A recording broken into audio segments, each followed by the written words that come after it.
السلام عليكم، ايه الاخبار؟ بتمنى انكم تكونوا بخير واهلا وسهلا بكم في حلقه جديده من حسونا يتكلم في الكورس اللي احنا مكملين فيه بتاع نوشن، واللي تقريبا هتكون اهم حلقه لان هي الفيتشر الاساسيه والمميزه لنوشن، الا وهي الداتابيز.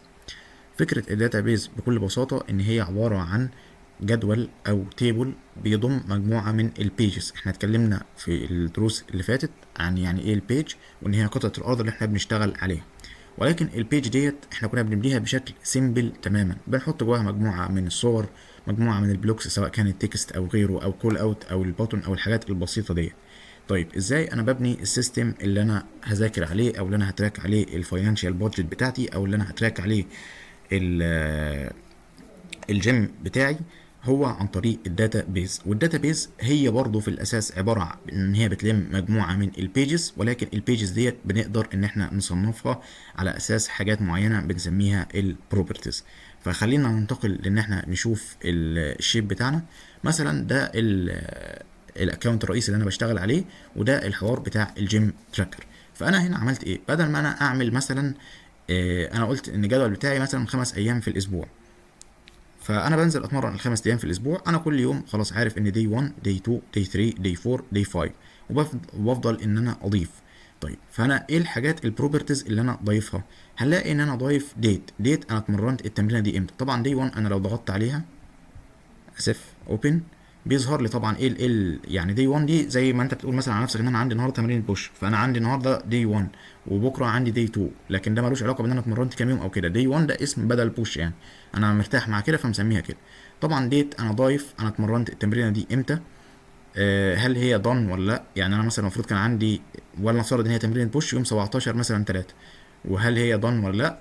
والورك اوت تايب طبعا زي ما انا قلت، احنا دي انت ممكن تسميها بوش بول ليجز عادي لو انت بتتمرن 3 ايام، لكن انا عشان بتمرن 5 ايام فانا عاملهم بستايل معين في دماغي. وطبعا انا دي 1 مسجل برضو هنا دي 1 هي عباره عن ايه. فده الشكل. عندنا حاجه مثلا زي الكونتنت هاب بتاعنا، تمام، ده برضو نفس الكلام. لو انا عامل هنا موضوع معين فهتكلم عنه، هتكلم عنه فين، مخصص هو الستاتس بتاعته عامله ازاي. فهنشوف برضو حوار الفيوز ان احنا ازاي نقلب بين الفيوز. فتعالوا نرجع الاكونت اللي احنا شغالين عليه حاليا ونعمل بيج جديده ونسميها جيم مثلا. طبعا زي ما احنا عارفين الايكون والحاجات دي مش هنتكلم عنها تاني، هنعملها بشكل سريع. خلاص هنسيب الصوره زي ما هي. طيب فانا عشان اضيف الداتابيز ديت عندي حلين. هروح عامل سلاش داتا بيز. الداتا بيز احنا عندنا نوع اسمه فول بيج ونوع اسمه انلاين. فول بيج هو هينزلها لك، هيعمل لك داتا بيز في صفحه مختلفه، والصفحه دي هتكون انكلودد في الصفحه اللي موجوده معانا. يعني انا لو ضغطت كده هو عمل داتا بيز جديده هسميها مثلا جيم، فلما انا ارجع للصفحه الرئيسيه بتاعتي هلاقي انكلودد كصفحه، يعني كبيج جديده، فلما ادوس عليها هتنقلني للداتا بيز. لكن انا مش بفضل بصراحه الفكره ديت، وبفضل ان احنا نعمل النوع عليها ديليت. فلما هدوس داتابيز بفضل ان انا اختار النوع الانلاين، بحيث ان الجدول نفسه يظهر كجدول او كداتابيز جوه الصفحه بتاعتنا. طيب تمام. طيب ولنفترض مثلا الداتابيز دي خلينا نشتغلها على حاجه سيمبل اكتر من الجيم، تو دو مثلا. طيب ممكن طبعا اسمي الداتابيز برضو نفسها تو دو هنا، بحيث ان انا اريح ثواني، يعني احط سبيس بس. طيب انا مثلا النهارده طبعا كل حاجه هبدا ان انا كريتها في الصف اللي تحتيه دوت او الكولوم دوت هيبقى اسمها رو، يعني كل رو هيبقى بيج جديده. فمثلا انا النهارده عليا ان انا اروح الجيم مثلا، دي رقم 1. طيب هعمل بيج جديده، طبعا ممكن تغير الايكون بتاعتها لاي حاجه، هنختار العشوائي يعني عشان ننجز بس وقت الفيديو. ومثلا عندي ستادي مثلا. طيب وبعد كده عندي حاجه زي الشوبينج، تمام. وبعد كده عندي هقابل صحابي مثلا فهنختار فريندز، تمام. فهنكتفي مثلا بدول، نغير الايكونز بالمره لاي حاجه اهو. شوبينج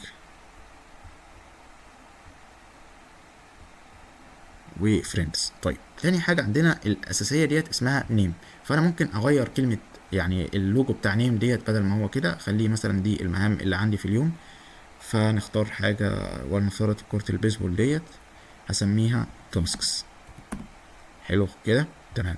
دي ما اقدرش اعمل لها ديليت، لكن في حاجات اسمها بروبرتيز. يعني ايه بروبرتيز؟ طبعا احنا عارفين ان الجيم ده بقى دلوقتي بيج مختلفه، ولو دوست اوبن هلاقي صفحه جديده ظهرت لي، بس اللي بيميز الصفحه دي فكره ان انا اقدر اعمل لها اد بروبرتي، ودي اللي ما كانتش موجوده في الصفحات العاديه بتاعتي. فمثلا انا هضيف دلوقتي بروبرتي جديده. طبعا احنا عندنا البروبرتيز حاجات مختلفه كتير. تكست مثلا، انا مش عارف في الاستادي النهارده عليا ايه، فممكن اعمل زي سمري بسيط ان انا المفروض اذاكر مثلا محاضره النهارده وليكن هارت فيلير، اي حاجه مثلا من محاضرات النيورو، فممكن اضيف تكست وابدا ان انا هيظهر لي هنا اكتب اي حاجه. تمام. انا مش حابب مثلا بروبرتي زي التكست، خلاص هعمل لها ديليت بروبرتي. لكن انا لو هتكلم على حاجه زي التاسكس، فالاوقع طبعا احنا عندنا بروبرتي زي النمبر، ممكن اضيف حاجه زي النمبر مثلا. دي هتاخد مني وقت قد ايه؟ مثلا 2 hours او 2 hours، فخلاص اسيب بروبرتي زي مثلا النمبر. هو طبعا مش هيضيف عشان دي نمبر. تمام. واقدر اغير طبعا اسم البروبرتي نفسها، بدل نمبر دي اخليها الاورز. اورز.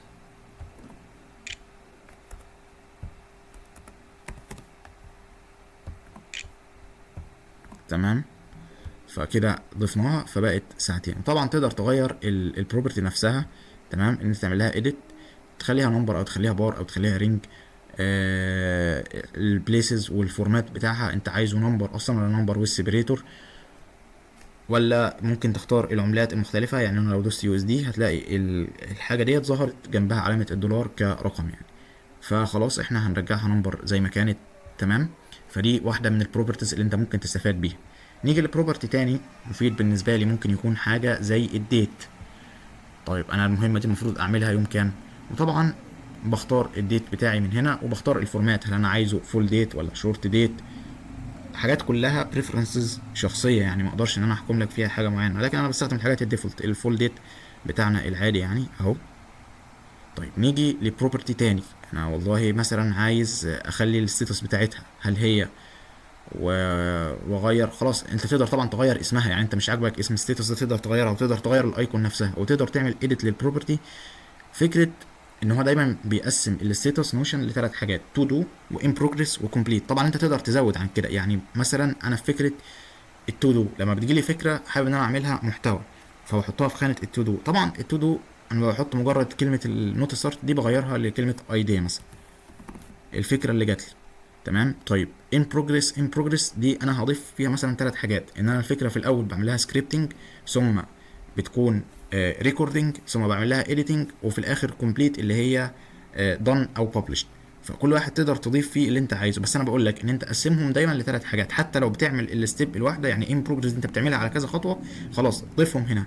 وتقدر طبعا تغير زي ما انا قلت لك، يعني كلمه ايديا دي تقدر تغير الكلر بتاعها وتظبط دنيتك. تمام. مفيش اي مشاكل. طيب دي واحده من البروبرتيز اللي معانا. طيب اقدر اضيف بروبرتي تاني مثلا من الحاجات المهمه برضو فكره السلكت، والسلكت هنربطها باللي جنبها على طول، الا وهي المالتي سلكت. طبعا سلكت انت لو جيت هنا مش هتلاقي ولا اوبشن عندك. فمثلا الجيم ده انا هضيفه من ضمن خانه مثلا يعني مش عارف، ممكن نعمل حاجات عبيطه كده في اليوم مثلا جيم. نضيف طبعا حاجات تاني مثلا سلكت، تقدر تختار اكتر من حاجه. جوب سيلكت، اسف، ما تقدرش تختار غير حاجه واحده. يعني انا مثلا بتضاف الاوبشن اللي انا بضيفها عادي، بس انا مثلا لو هختار جوب يبقى جوب بس اللي هتنزل. طب لو جيت اخترت جيم، لا جيم بس اللي هتنزل. طيب ودي الفرق بينها وبين حاجه زي المالتي سيلكت. المالتي سيلكت احنا طبعا كنا ضايفين اوبشنز، هنضيف مثلا جيم، هنضيف جوب، فانا اقدر اختار براحتي اللي انا عايزه. يعني دلوقتي انا حذفت جوب، لا اقدر اختار جوب تاني عادي، فاللي يبقوا الاثنين. فده الفرق بين السيلكت والمالتي سيلكت، ان انت بتعمل زي نظام تاجز، بتبقى فاهم الحاجه التاسك اللي عندك ديت تبع ايه بالظبط. وطبعا كل واحد على حسب دماغه، انا بشرح مثال عشوائي ومش محضر حاجه معينه في دماغي، ولكن حبيت ان احنا لما نشرح الاساسيات الاول بعد كده هناخد بعضنا، وان شاء الله هحاول اخصص فيديو ان احنا نبني فيه تمبلت مع نفسنا نظبط فيه الكلام يعني. طيب نيجي مثلا هنا لخانه زي التشيك بوكس. تشيك بوكس خانه مثاليه. انا والله المهمه دي خلاص، انا لما بفتح كده بشوف الشيب بتاعي هل خلصت الحاجه ديت. طيب نيجي لبروبرتي تاني ما خلصتوش بسيبه، اللي بعده done. نيجي لبروبرتي تاني مثلا، في حاجات كتير ادفانسد شويه، يعني انا شايف ان هي مش مهمه دلوقتي بالنسبه لك كبيزك، ولكن احنا ممكن نتكلم عنها. في حاجات دايناميك، كرييتد تايم، لاست اديتد تايم، امتى اخر مره عملت اديت، امتى اصلا الحاجات دي اتكريتد، مين كريتها، لاست اديتد باي. مش حاسس ان هي حاجات ذات اهميه يعني. طبعا اللي تحت عامه محتاجين ابجريد، ان انت تضيف الفيجما فايل او زين ديسك تيكت، ولكن في حاجه مفتوحه زي الجوجل درايف، طبعا براحتك تقدر تضيف الحاجات اللي انت بتحبها. في طبعا ممكن تضيف بيرسون لو انتوا اكتر من شخص على الاكونت، طبعا ما فيش غير صاحب الاكونت اللي انا مستلفه منه، فده بتضيفه بيظهر لك هنا. لكن طبعا انت لو عندك مجموعه من الاشخاص وبتقسمه في تيم مثلا، وكل واحد عليه مهمه معينه وانت ضايفهم، هتلاقي طبعا بيظهروا لك هنا، فتقدر تختار. فدي واحده من ضمن البروبرتيز اللي بتظهر عندك. فبكده انا عملت جدول منظم، قدرت اعرف فيه انا عليا ايه ومن امتى لامتى وازاي استخدمه وخلص ولا لا، وطبعا هو يخضع لانهي تاج من اللي انا عملتهم. طيب كده احنا استفدنا من الفكره ديت. الجدول اللي قدامي ده الفيو اسمه تيبل. طيب هل انا كل مره مثلا هاجي اضيف حاجه خاصه بالجيم مضطر ان انا اعمل صفحه كده بلانك وابدا ان انا املاها، فلما ادوس عليها اوبن ابدا ان انا املاها بالتمارين بتاعتي وكانها بيج؟ لا، قال لك في حاجه اسمها كرييت تمبلت. ممكن ان انت تظبط تمبلت معين في دماغك للجيم، يعني انت عارف الاوزان بتاعتك وكده، فكل مره تضيفه بيظهر اوتوماتيك عندك. يعني ننتقل عشان بس نشوف الموضوع بشكل اوضح. جيم تراكر مثلا عندي انا دلوقتي خلاص عملت جدول كل يوم بروح فيه، يعني داي 1 داي 2 داي 3 داي 4 داي 5، بعد كده خدت ريست. تمام، انا ماشي بالترتيب ده. طيب فين التمبلت اللي انا كنت ماشي عليه؟ التمبلت هلاقيه هنا، ادي بيقول لك التمبلتس فور جيم تراكر. عملت تمبلت اسمه داي 1، فداي 1 ده لما بنفتحه وادوس عليه ان هو انزل لي، بينزل لي اللي قدامي ده، بينزل لي الداتابيز اللي قدامي. فانت الداتابيز جواها اصلا داتابيز اضافيه. فيعني دي 1 ده جواه ايه؟ جواه مثلا فلات شيست بريس، جواه كيبل فلاي كروس اوفر، جواه انكلاين بنش بريس. فلما انا باجي هنا بس خلاص انا قدامي ان انا كاريت مثلا، انا رحت الجيم النهارده اتمرنت مع واحد صاحبي تمرينه مختلفه تماما تماما، فدي 1 انا لما دوست عليها فوق في التمبلت نزلت دي 1، لكن انا هحذفها لان انا مش محتاجها دلوقتي، خلاص نزلت. طيب انا رحت الجيم اتمرنت تمرينه مختلفه تماما، لا يبقى انا هضطر هنا كاريت بيج مختلفه. رحت مع واحد صاحبي مثلا قال لي تعالى جرب معايا التمرينه بتاعتي، لا يبقى مش هينفع التمرينه اللي انا عاملها تمبلت، لان انا اللي عاملها تمبلت دي عباره عن ايه؟ عن دي 1 ومسيف كل حاجه. فمش معقوله انا مثلا النهارده رحت الجيم اتمرنت بوش، كل مره هروح بوش هضيف الموضوع، لا انا باجي هنا عند نيو وبعمل نيو تمبلت. نيو تمبلت ده بيفتح لي بيج جديده، وهو بيقول لي ان انت التمبلت اللي بتعمل له اديتنج ده خاص بالداتابيز اللي اسمها جيم تراك. وطبعا بضيف البيج بتاعتي بسميها مثلا بول، وببدا هنا بنزل بعمل داتابيز او زي ما احنا شايفين قدامنا، طبعا ان لاين يا باشا. وبضيف التمرينه بتاعتي. طبعا انا بحب يعني التفضيل الشخصي ليا، بحب اسمي التمرينه بتاعتي وهلعبها كام ست. في ناس بتحب تضيف كام ريبيت، انا ما بلعبهاش كام ريبيت دي لان هي بتختلف بصراحه. وبضيف الوزن اللي لعبته بيها، وفي الاخر بحب لو التمرينه صعبه عليا شويه بضيف بروبرتي اسمها لينك. طبعا في بروبرتي هنا كانت موجوده اسمها لينك اهي او يو ار ال، تمام. بضيف فيها فيديو يوتيوب للتمرين لو انا حاسس ان هي لسه بلعبها جديد وصعب عليا يعني.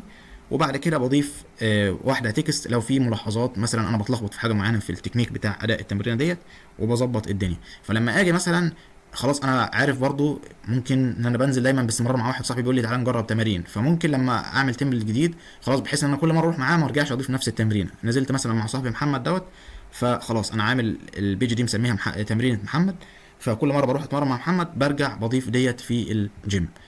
طبعا انا التمبلت ده هحذفه خلاص، اللي هو النيو بيج اللي كانت مش محتاجين.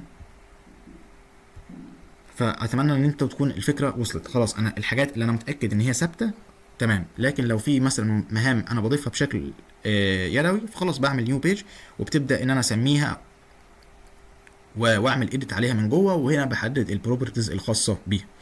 طيب كنا عايزين نتكلم عن حاجه تاني وهي فكره الفيوز. طيب انا منظر الجدول كده تمام يفتح نفسه كل حاجه، بس انا عايز اجي المنظر زي الكالندر. طبعا الكالندر انا ده الكالندر بتاع شهر 3، فظاهر ايه الايام اللي اتمرنتها حتى الان، والايام اللي انا لو محدد مثلا، يعني انا لو رجعت على التيبل دوت وقلت بكره، تعالوا نضيف من التمبلت مثلا بكره عندي دي 2 دي 2، خلاص انا هقفل، هي اتضافت اوتوماتيك. انت ممكن طبعا تعمل اديت من الصفحه اللي ظهرت لنا في السايد ديت ونظبط الدنيا، بس انا بحب ان انا ارجع للتيبل بتاعي. طيب النهارده 25 مثلا، بكره 26 انا هتمرن دي 2 اللي هي تمرين البول يعتبر، ولما هخلصها هعمل دون، وهو اوتوماتيك اختار ان هي طبعا دي 2. ممكن اضيف بروبرتي زياده لو انا عايز براحتي، ما عنديش اي مشاكل تمنعني. فلما ارجع لمنظر الكالندر، ادي النهارده 25 اتمرنت التمرينه بتاعت دي 1. بكره يعني لما ابص كده على منظر الكالندر انا عندي ايه في الكالندر من ناحيه الجيم؟ بكره عندي دي 2، خلاص انا بكره عارف ان انا نازل مثلا اتمرن بول. فدي الفيوز المختلفه. طيب توداي لما اجي مثلا النهارده كان عندي دي 1، طب هي ليه مش ظاهره؟ ده منظر فيو اسمه جاليري. طب ليه مش ظاهر دي 1؟ لان دي 1 انا مش حاطط جوه دي 1 دي صوره، او لو حطينا كفر هنلاقي ان هي ظهرت الصوره اهو زي ما احنا كده. بصوا دي 1 ظهرت الصوره بتاعتنا، مفيش اي مشاكل. حلو كده. طيب فالفيوز دي انا برجع اعملها ازاي؟ باجي هنا بدوس اد نيو فيو. طيب مثلا انا عامل فيو تيبل ده فيه كل الايام اللي انا بتمرنها، يعني انا كل يوم بروح اتمرن برجع بضيف في التيبل اللي انا اتمرنت. طيب هتقول لي ليه العشوائيه دي كلها؟ العشوائيه لان انا عامل حاجه من تحت بتشجعني شويه اسمها الاتشيفمنت. الاتشيفمنت هي اللي بتقول لي اذا كنت انا اتمرنت بكفاءه قد ايه الشهر ده يعني. فانا هاجي اضيف فيو جديد. طبعا الفيوز المختلفه الموجوده هي التيبل، واللي انا حابب ان انت تركز عليهم اكتر حاجه يعني تيبل والكانبان او البورد والجاليري، ودول بالفعل الثلاثه اللي انا عاملهم. وممكن تضيف معاهم الكالندر بحيث ان انت تكون عارف عليك ايه في الكالندر بتاعتك النهارده. الفيو بتاع التيبل هو العادي بتاعنا اللي احنا عاملينه. طبعا انا ممكن اعمل حاجه اسمها فلتر. باجي هنا سوري الفلتر هنا تمام. بيقول لي انت عايز تفلتر على حسب ايه؟ طبعا هو بيكونوا على حسب البروبرتيز اللي انت ضايفهم. فمثلا على حسب النيم ممكن يجي واحد في النيم يقول لي الفلتر ده يظهر الحاجات اللي مكتوب فيها دي 1 مثلا، فلا هقول له انا الفلتر ده مش عايزه خلاص.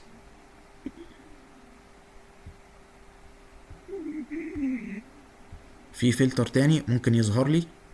طب احنا خلينا نعمل فلتر مختلف يعني فيو مختلف، نعمل تيبل عادي. وهاجي في تيبل هنا مثلا هسمي الفيو ده حسن فيو مثلا. طيب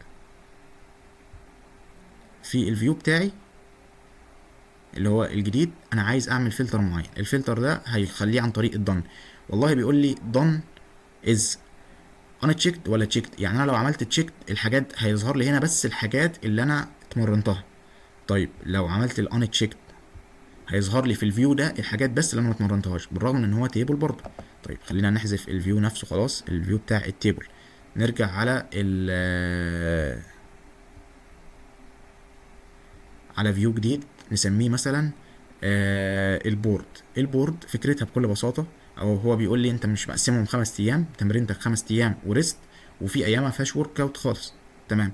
ادي دي 1 انت اتمرنته مرتين، وطبعا لما ادوس دي 1 هنا هلاقي ان في يوم اتمرنته يوم 25، ودي 1 التانية تمام في يوم اتمرنته يوم 17.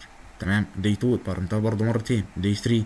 فدي شكل البورد، هو عامل لك زي كاردز بالحاجات اللي انت محددها هتمشي فيها ازاي. فدي فكره الجيم تراكر اللي انا عامله. طيب خلاص انا البورد ده مش لازماني، فهمسح الفيو دوت. في فيو زي الكالندر اللي انا وريته لك، انا طبعا معبي الداتابيز بتاعتي ومظبط التمرينه بتاعتي، فخلاص عادي منظر الكالندر. اتمرنت انت يوم 17 دي 1، يوم 18 كذا، ريحت يوم 20 رجعت هنا عملت ريست. طبعا انا عشان مش ضايف الريست، بس هي المفروض كنت اضيفهم يعني. فدي الفكره. وطبعا وريتك حاجات زي الفلتر، انا والله عايز افلتر بالحاجه الفلانيه، ما عجبنيش الفلتر دوت. في حد هنا عاملهم مثلا بالسورت. السورت فكره ان انا مرتب الحاجات ديت بالديت بتاعي، يعني هتلاقيهم دايما ماشيين ascending. فتمام. ده بالنسبه لي الداتابيز وازاي ان احنا نبدا نعملها. فهنرجع برضو هنا ممكن عادي نكمل الحاجات ديت اهو. هتاخد مثلا كام ساعة استادي؟ نقول 4. الديت خلينا برضو في النهاردة 25. السلكت ممكن نضيف حاجة زي الاستادي وخلاص. هنمسح المالتي سلكت لانها في حاجات ممكن مثلا تبقى انت عايز تضيف اكتر من حاجة فيها. تمام. نيجي للشوبينج. هتاخد كام ساعة شوبينج؟ نقول ساعتين. برضو هعمل الكلام ده النهاردة. تمام. فريندز هقعد مع صحابي مثلا ساعتين برضو. 25. فدي الستاتس.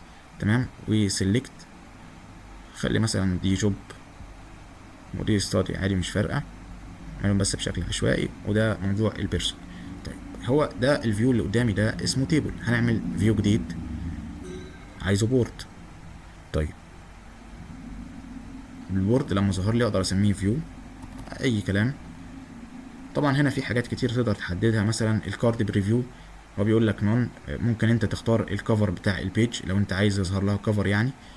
انا عامه بحب ان هو نون في نقطه الكاردز ديت.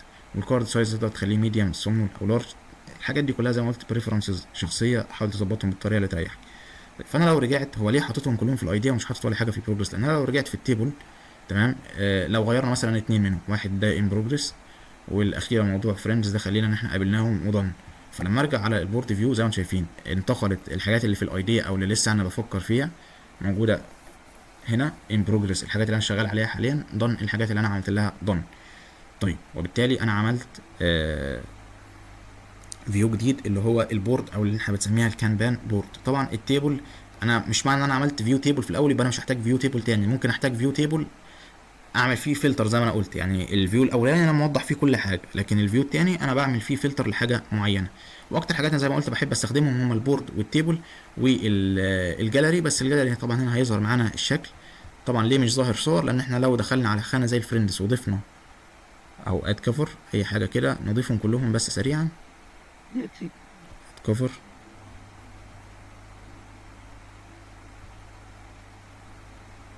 اهو، اد كفر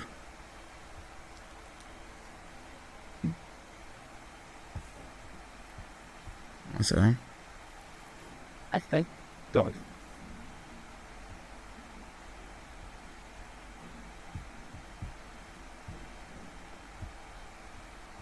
وهنا نعمل اد كفر.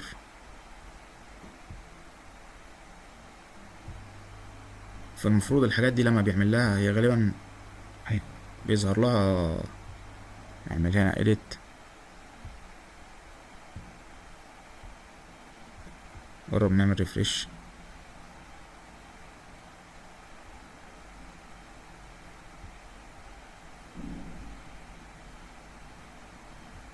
طبعا هو المفروض لما مجرد ما انت بتكون عملت ابديت بيظهر عندنا ال شوف edit view.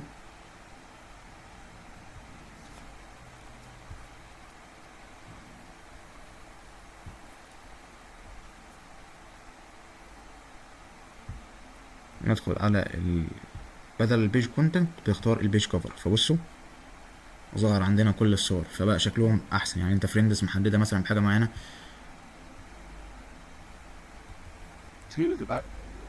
اهو. خلينا نغير الكفر بتاع فريندز احسن عشان تبقى حاجه مناسبه يعني اهو. هنعمل لها ريبوزيشن، سيف بوزيشن، نطلع. بصوا زي ما انتم شايفين بقت حاجه بتعبر، فانا بقى عندي فيو مختلف لكن هو اللي موجود في التيبل. طيب برضو فكره الجاليري، لو رجعنا هنا للسيتنج لاي اوت جاليري وبرجع، يبقى انا كده شغال في السيتنج بتاعه الجاليري. طبعا الكارد سايز ممكن تغيرها تخليها لارج فبقت شكلها اكبر شويه، ممكن تخليها سمول فبقت صغيره خالص، ممكن تخليها كده فتبقى ميديم زي ما انك تحب يعني.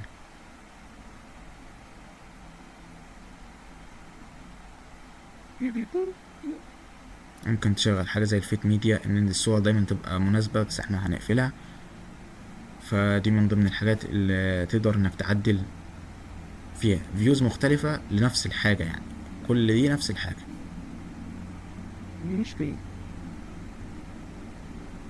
ممكن مثلا تيجي هنا تعمل هايد جروب، خلاص انا الجروب دي مش عايزها. عايز يعني انت في الفيو ده انت عايز تخفي حاجة معينة، خلاص اخفتها. ودي نفس الفكرة اللي احنا شغالين فيها عامة يعني. هنا الحاجات اللي كانت مخفية تقدر تشغل. يعني بصوا هنا مثلا البروبرتي نفسها، ممكن انا مشغل التاسك بس، طب لا انا عايز اشوف حاجه زي تشيك بوكس ظهر تحتها التشيك بوكس، عايز اشوف حاجه زي الديت المفروض تتعمل امتى، عايز اشوف حاجه زي الاورز اللي المفروض اخدها، المالتي سيلكت بتاعي، البيرسون، مين اللي المفروض هيشتغل على الحاجات دي. وانت بتحدد هنا كل حاجه، يعني انت تقدر تلعب في البروبرتي بتاعتك بالطريقه اللي تناسبك، وتقدر تعمل حوار الفلتر من هنا او من الوضع اللي احنا شرحناه، الايكون بتاعت الفلتر هنا. فدي فكره الداتابيز بشكل عام. كده احنا شرحنا الداتابيز بابسط طريقه ممكنه يعني. ولو انت ما فهمتش فكره الداتابيز فانا برضو شرحتها لك على التراكر الخاص بيا بتاع الجيم. هو جدول انت بتظبطه بالطريقه المناسبه. طبعا انا هحاول عشان اوصل الفكره بشكل اعمق تاني ان انا هعمل فيديو ان شاء الله. يعني انتوا ممكن تكتبوا برضو في الكومنتس ايه الحاجه اللي انتوا حابين ان هي تكون سيستم احنا نبنيه مع بعض، وبالتالي توصل لكم الفكره بشكل ان احنا نبني سيستم متكامل مع بعض فروم سكراتش يعني، فالموضوع يكون واصل بطريقه افضل. بتمنى ان انا اكون قدرت اوصل فكره الداتابيز النهارده، والموضوع يكون بقى ابسط واوضح بالنسبه لكم، وقدرتوا تاخدوا على نوشن وتكسروا الرهبه من التعامل معاه. وان شاء الله في فيديوز، يعني احنا لحد دلوقتي كده وصلنا لجزء كويس من البلاي ليست بتاعتنا. هحاول ابني معاكم سيستم متكامل ان شاء الله، وعلى حسب ما ترشحوا. لو ما رشحتوش غالبا هيكون يعني حاجه خاصه بالجيم، حاجه تو دو ليست لليوم بتاعنا يعني. وهنحاول نطور منها ونبني السيستم بحيث ان انتوا تفهموا معانا الوضع بشكل افضل. فبشكركم على حسن استماعكم وبتمنى لكم يوم سعيد. شكرا لكم والسلام عليكم ورحمه الله وبركاته.